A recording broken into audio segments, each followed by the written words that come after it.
Bonsoir, Franck Muller, Lyon. Nous sommes lundi 2 décembre, lundi soir. Bien, effectivement, ce matin, nous apprenions le décès des trois personnels de la sécurité civile. Hier soir, un hélicoptère se dirigeait vers le Luc-le-Canet, dans le Var, afin d'assurer une mission de reconnaissance, de sauvetage, souvent d'élitroyage. Et puis, plus de nouvelles, plus de radar, plus de liaison radio. Et puis, on a retrouvé à 1h du matin les trois occupants de l'hélicoptère qui étaient décédés à proximité de la commune du Rove, dans les Bouches-du-Rhône. Bien entendu, il y aura une enquête pour déterminer les circonstances exactes de ce drame, en espérant que ce n'est pas une défaillance mécanique due à du vieux matériel. Rappelez-vous, on en a parlé pour le Canadair. On n'a plus les budgets pour remplacer par du matériel neuf. Et puis voilà, donc ce personnel risque parfois sa vie parce que les avions, les hélicoptères ne sont plus d'une toute première jeunesse, si on peut dire. Bon, alors effectivement, un choc. Hein. La France s'apprêtait quand même aujourd'hui à rendre hommage à 13 des soldats morts pour servir le pays. Et on rajoute encore 3 décès des héros du quotidien qui ont donné leur vie pour protéger les Français. Oui, compliqué, hein, compliqué. C'est vraiment un mois qui commence difficilement. En fin de compte, c'est toute la famille de la sécurité civile qui pleure et qui perd 3 hommes qui avaient choisi de dédier leur vie aux autres. On en a perdu l'habitude, hein, effectivement, mais bon, il y a des gens qui risquent leur vie pour sauver la vôtre. Alors, nous avons tous une pensée pour ces héros du quotidien qui se dépensent sans compter pour assurer la sécurité de nous tous. Donc, toutes nos pensées vont aux familles de ces victimes. Ça sera difficile pour Noël. Et n'oublions pas aussi les 2 civils qui ont été emportés par les inondations. Et puis, effectivement, il y a eu des victimes de ces inondations la semaine précédente également. Hein. Alors, nous parlions des 13 soldats. Effectivement, ces 13 décès de soldats a bouleversé toute la nation entière. Ce sont des jeunes gens, hommes, femmes, qui sont parents, avec des jeunes enfants. D'ailleurs, il me semble qu'un des jeunes qui est mort, Bockel, fils de ministre, il allait être papa au printemps. Hein, donc, il a sa femme, Camille, qui attend un bébé et qui se retrouve veuve avant d'avoir donné le jour à leur petit enfant. Donc c'est compliqué. On peut remarquer quand même que la France est seule au Mali, car depuis Obama, les USA ont décidé de ne plus être les gendarmes du monde. Peut-on dire qu'il y a un abachissement total des pays européens qui refusent d'assurer leur sécurité dans un espace où ils ont quand même une certaine responsabilité. Enfin bon, c'est ce qu'on appelait l'Europe de la défense. Eh bien ouais, personne n'en veut. Le continent européen refuse d'être une puissance. Il y a un renoncement. Donc, de toute façon, on en a parlé pour les élections européennes. Il y a bien longtemps qu'on s'est fait son opinion. Bien, nous avons vu Macron dans le froid. Macron à l'œuvre. Toujours très bon. Hein. Enfin, n'est pas Malraux qui veut quand même. Hein. Rappelez-vous le discours de Malraux. Mais bon, rentre ici, Jean Moulin, etc., etc. Ceux qui connaissent un peu l'histoire savent de quoi je parle. Alors, Macron, en 2017, axait sur le romanesque. Il pensait que les Français avaient besoin d'une idée du romanesque. Oui. Alors, romanesque, héroïsme. Alors, l'héroïsme, concernant les soldats de l'opération Barkhane, effectivement, qui ont trouvé la mort en opération, les mots de honneur, devoir, drapés dans un immense chagrin, la douleur infinie de leurs proches, et par-delà celle de la nation s'impose à côté de celui du héros. On parle aussi de martyrs à cause de la résistance à la barbarie des terroristes islamistes. Mais la notion de héros, c'est aussi quelque chose d'intime, du rêve, de l'imagination. Chacun a ses héros, puisés dans l'histoire, dans les romans, dans la vie privée, dans l'actualité. L'hommage qu'une nation rend à ses héros ne saurait être que naturel, immédiat, spontané, du fond du cœur, comme cela s'est passé pour Arnaud Beltrame. Là, on mêle quand même héroïsme et politique. On peut penser à un espèce de glissement sournois dans de la récupération. La politique est faite pour régler les problèmes des gens, rien de plus, rien de moins. Et quand elle n'y parvient pas, eh bien, elle en arrive à jongler avec les émotions collectives, les récits, des légendes. On se glorifie. Quelque part, on se nourrit du désespoir, de la souffrance des autres, du sacrifice des autres. Théoriquement, en démocratie, la notion d'héroïsme ne devrait pas avoir sa place, car l'action d'un haut dirigeant politique, c'est d'essayer de faire au mieux son travail en tenant le gouvernail de l'État. Et là, on parle de récit national. C'est en fin de compte, on parle de l'héroïsme. Donc tout simplement, c'est qu'il y a eu un échec, qu'on s'est planté, et que les hommes sont des fusibles, et les fusibles ont sauté, et ils ont payé de leur vie les échecs de la politique et les échecs de notre dirigeant. Voilà, c'est la seule et unique responsabilité du président de la République. C'est ainsi. Je voulais quand même m'étonner d'une chose. On fait quoi au Mali? On combat les djihadistes. Et on fait quoi en France? On rapatrie les djihadistes. Alors, quand même, une triste constatation, je pense que vous serez d'accord avec moi.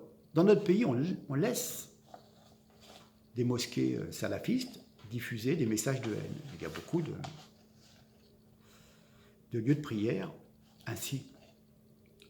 Et on dépense beaucoup d'énergie, beaucoup d'argent, et on verse le sang à l'extérieur de nos frontières pour combattre cet islamisme. Mais pourquoi déjà on ne le combat pas à l'intérieur de notre pays? C'est déjà la première des choses à faire. Vérifier que les personnes qui font les prêches, qui font les prières, ne véhiculent pas des idées anti-patrie français. Et voilà, c'est tout déjà. Si on commençait déjà par s'occuper de ce qui se passe en France, avant de vouloir être les gendarmes du monde avec nos moyens si limités. Bon, j'avais promis lors de ma dernière vidéo de revenir sur la manifestation contre les féminicides. Alors, je tiens quand même à rappeler que s'il y a une femme qui meurt tous les 2 ou 3 jours sous les coups de son conjoint, il y a également un homme qui meurt tous les 13 jours, enfin il y a des statistiques 13 jours, d'autres qui disent 19 jours, sous les coups de leur femme. Oui, ça arrive. Enfin, ceci n'excuse pas. Je suis intimement persuadé et je suis d'accord avec le combat des femmes contre ces crimes atroces.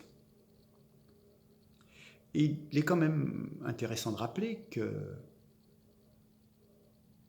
les violences faites aux femmes, on ne vous a pas tout dit. Ce n'est pas seulement les maris qui tuent leurs femmes ou qui les tapent. C'est tout ce qu'on fait aux gens féminins. Quand vous avez en France des fillettes qui sont voilées à 4 ans, 5 ans, dans certains quartiers, on les déguise, elles sont contentes. Elles rentrent comme ça dans leur moule, dans le déguisement, pour bien les habituer à être voilées. Quand vous pensez qu'il y a aussi le mariage forcé des ados, il y aura un potentiel, d'après les chiffres, de 70 000 jeunes filles qui pourraient risquer d'être mariées de force quand elles partent en vacances au bled ou au pays, pour les Africains, l'Afrique noire. Ça aussi, c'est une violence faite aux femmes. Sachez que, d'après les derniers chiffres, il y aurait jusqu'à 124 000 femmes sur notre territoire qui sont excisées. Je vais y revenir d'ailleurs, j'ai des chiffres plus précis. Donc voilà, quand je pense que Marlène Schiappa nous avait dit que les étrangers violeurs seront toujours, devraient être expulsés, ils sont toujours là. Alors, je vais vous dire, moi,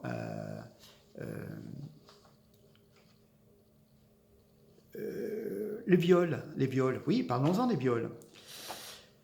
J'ai les chiffres de l'Observatoire national de la délinquance et des réponses pénales. En région parisienne, 688 viols ont été déclarés.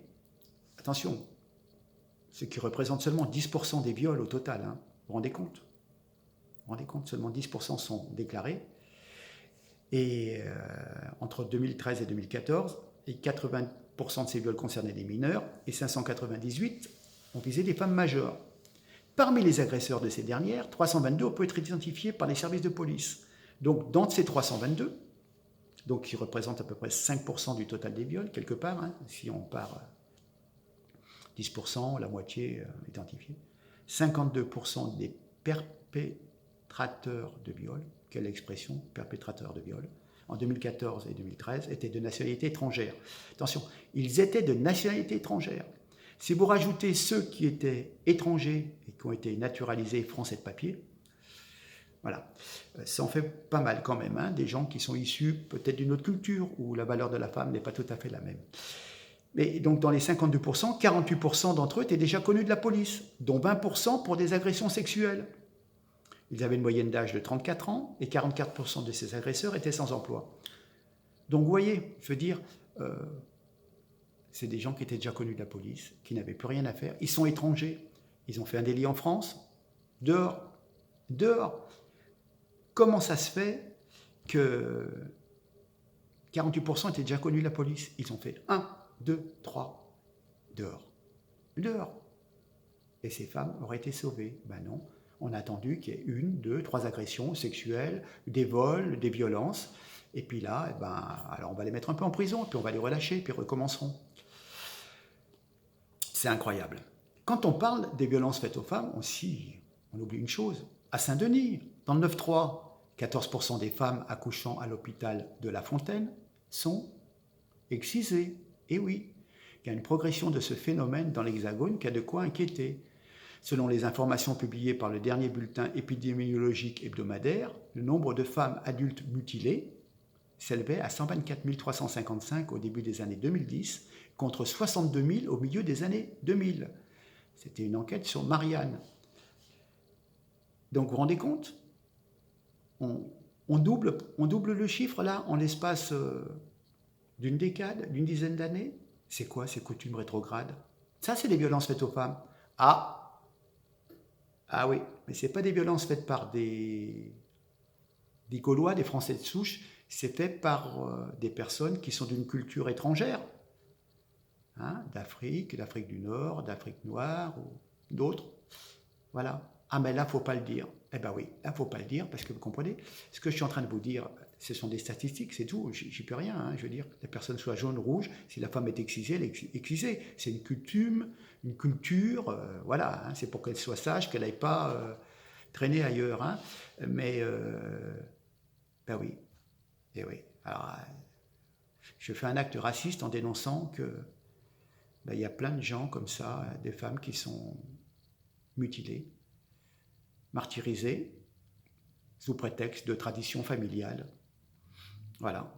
Mais il ne faut pas le dire parce que le politiquement correct, le vivre ensemble. Bien, écoutez, on a passé le viol, on a passé le mariage forcé, on a passé sur l'excision, et ben voilà. Voilà les facettes, d'autres facettes des violences faites aux femmes. Hein. C'est pas seulement le lourdeau qui tape sa femme ou qui, alcoolisé, va aller la tuer. Voilà. Il fallait le dire, parce que on nous a mis une tête comme ça, avec les violences, à juste titre. C'est pas normal qu'une femme meure tous les 2 jours ou 3 jours sous les coups de son mari, on est bien d'accord. Mais il faut aller chercher toutes les violences. Et le fait, par la pression d'obliger des femmes à porter le voile, où tout petit, on leur entre l'idée qu'être une femme parfaite et aimée de Dieu, c'est d'être pure et de se couvrir le visage, ben c'est quelque part, c'est une violence mentale. Enfin, je pense. Hein. Voilà. Écoutez, j'ai toujours une pensée pour ces soldats. Je ne parle pas de la récupération politique de l'hommage national, c'est toujours un petit peu délicat. Je ne veux surtout pas polémiquer là-dessus parce que on a trop de peine pour nos vaillants soldats qui sont envoyés parfois dans des conditions très difficiles et souvent avec des restrictions budgétaires. Hein, et on les envoie au casse-pipe pour protéger quoi au Mali? Des régimes qui sont pas très démocratique, pour protéger des mines de lithium, uranium. Et puis, il me semble, à l'époque de Benalla, là, il y a un an, j'en avais parlé, on avait découvert, je crois, des gisements, des futurs gisements d'or aussi. Donc, vous voyez, il y a beaucoup de choses très, très intéressantes. Et il faut sauver la démocratie. Hein, voilà. Enfin, j'ai quand même une pensée pour les 120 000, la forte colonie de Maliens en France, 120 000, qui eux vivent bien. Ils ont leur petit travail, ou des allocations, ou des petites retraites. Mais j'ai pas un sentiment qu'il y a beaucoup de Maliens qui se disent quand même notre pays risque d'être envahi par des barbares qui, au nom d'une religion, sont prêts à couper des têtes. Et j'en vois pas beaucoup qui disent c'est quand même bizarre, j'ai eu la chance de travailler en France, mais là il faut que je retourne défendre mon pays, il y a ma famille, mes cousins, mes cousines, etc. Il faut que j'aille les défendre, il faut qu'on aille s'engager. Non, non, on est bien en France. Voilà. Mais par contre, on envoie des petits blancs se faire casser la gueule. Enfin, quand je dis des petits blancs, il y a aussi des gens de toute confession, parce qu'il y a des gens qui sont d'origine étrangère et qui ont acquis la nationalité française. Et quelque part, ils sont tellement heureux d'avoir des papiers français qu'ils s'estiment de leur devoir de, de s'engager et de défendre les intérêts de la patrie. Ouais, voilà. Allez, au revoir. À très bientôt. Merci.